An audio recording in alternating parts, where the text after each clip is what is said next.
Yox, uzaqlaşmanı mən müşahidə etmirəm. Trampın belə hərəkətləri var. Bir tərəfdən o çox sərt bəyanatlarla çıxış edir, başqa bir tərəfdən ə, razılığa gəlmək qabiliyyəti də onun var. Mən düşünürəm ki, onun Putinlə növbəti danışıqlar zamanı müəyyən razılıq əldə oluna bilər və çox güman ki, Putin elə onu gözləyir.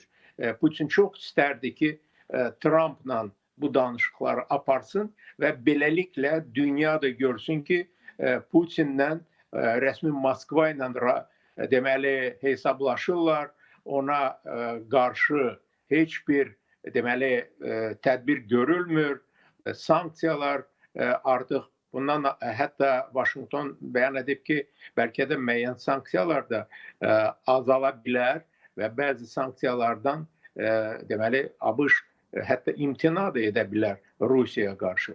Yəni mən düşünürəm ki, Trumpla Putin arasında danışıqlardan çox şey asılı olacaq. Düşünürəm ki, az qalıb bunu gözləməliyik və əgər onların belə bir danışıqları baş tutsa, mən düşünürəm ki, müəyyən bir razılıq əldə oluna bilər.